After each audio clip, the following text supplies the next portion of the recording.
Kok sulit ya apa? Lho sulit, pokoknya kompak, oh solid maksudnya. Tetap sulit Gus. Sudah saya sewakan itu gedung itu untuk kantor PKB. Sudah beres semua komputer. Yang saya tidak mau Ethernetnya itu Gus yang mahal. Apa Ethernet sing larang sing ya apa? Ethernet itu loh yang ceklik-ceklik itu loh. Oh internet. Terus negara aku ini. Saya yang menerima saya dari dulu, yang terima dia cuma saya di Berlin sana. Liliane menyesatkan ini sesat. Aku sesat aku minum di Omai Dek yang sesat.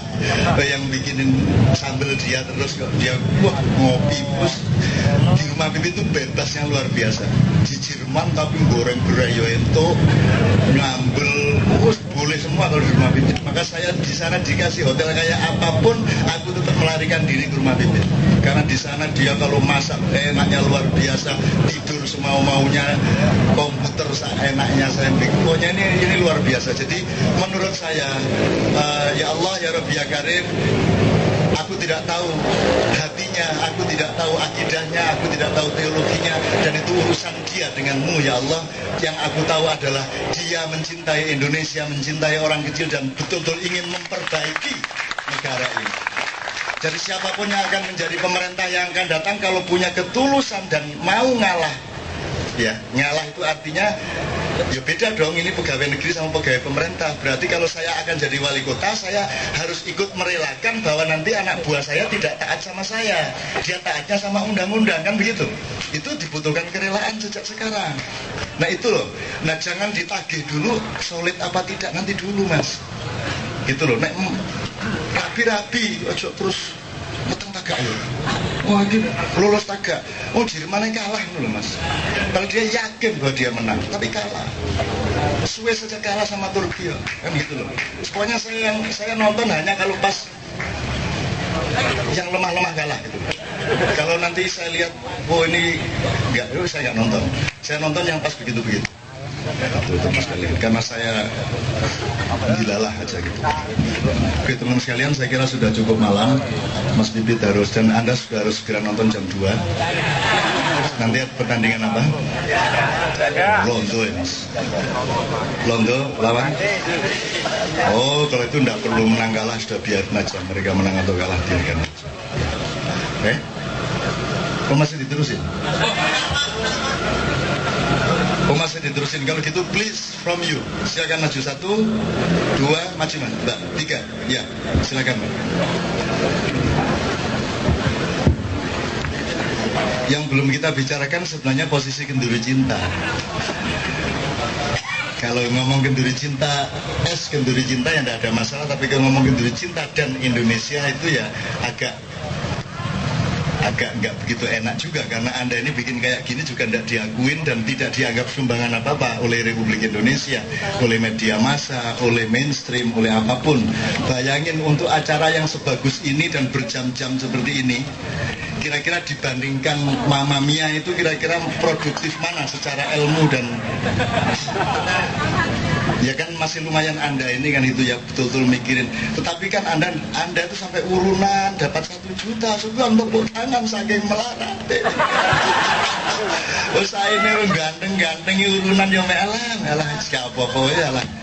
Musake muga-muga swargamu sok dhuwur ya, tapi jangan terlalu tinggi surgamu sebab nanti kesepian kamu di sana tidak banyak orang.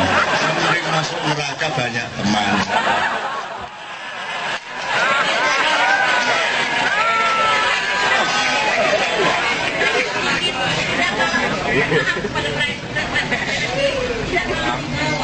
Coba lihat tangannya itu merah.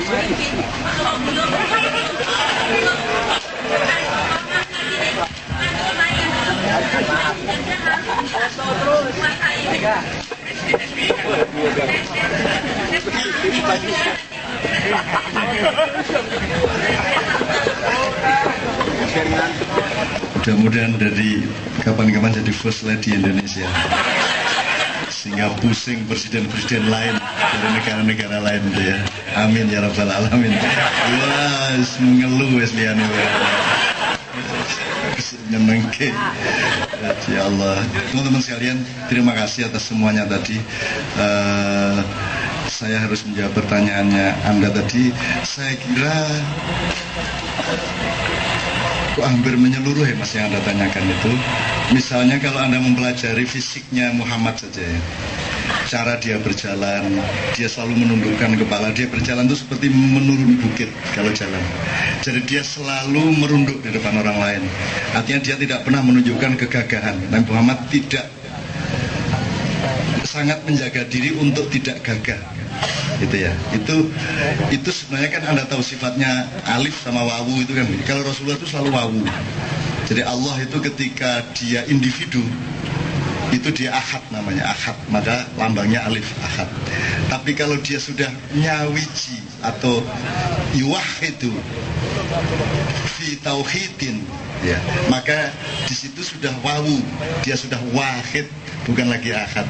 Nah Rasulullah itu tugasnya wahid, bukan ahad. Maka eksistensi pribadi Rasulullah hampir tidak pernah dia urus. Eksistensi itu kan bisa muncul dari pakaian, muncul dari status, muncul dari cara berpikir, muncul dari cara omong dan sebagainya. Dan saya tidak pernah menemukan si Rasulullah Muhammad ini sallallahu alaihi wasallam ini pernah berpikir eksistensi. Dulu sudah pernah saya jelaskan manunggaling kaulalan Gusti itu pada Muhammad adalah di mana Allah sama umatnya menjadi satu di dalam hatinya, sehingga dia tidak akan melakukan hal-hal yang menyakiti umatnya karena Allah akan marah sehingga pecahlah dadanya, dan dia tidak akan pernah bersikap kepada Allah yang kira-kira merugikan umatnya kan itu kalau internal. Kalau eksternalnya pokoknya jauh lah sama kita lah. Kalau kita ini kan cekakaan, cuawaan. Rasulullah itu tidak pernah membuka mulut terlalu lebar dan tidak selalu ngomong, dan tidak selalu asal ada orang bicara langsung ditanggapi. Itu jauh dari sifat Rasulullah. Jadi ya sekalian, misalnya Rasulullah tidak pernah berhadapan dengan orang dan menuduh kamu sesat. Tidak pernah. Misalnya Cak Nur itu pernah didatangi oleh sejumlah teman ketika sangat sakit dan lumpuh dan ususnya ditali di luar perutnya. Itu Cak Nur didatangi dan orang-orang itu mengatakan, Cak Nur, sekarang saatnya Cak Nur harus tobat kembali kepada Allah Subhanahu wa taala. Itu kalau saya tidak paham saja gitu. Kalau saya mendatangi Cak Nur seminggu kira-kira sebelum beliau wafat, itu saya datangkan teman yang bisa membuat alhamdulillah dengan tangannya membuat Cak Nur dari lumpuh menjadi berdiri, bisa merasakan teh lagi, tempe lagi, dia lidahnya bisa merasakan asin, manis dan sebagainya.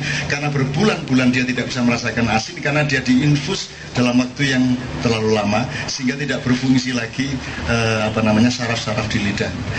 Nah seminggu sebelum itu Cak Nur bisa berdiri, bahkan ngantar saya keluar dari rumahnya, bahkan menunggu kendaraan saya. Dia cukup lama ngobrol sama saya di luar dalam keadaan ususnya ditali.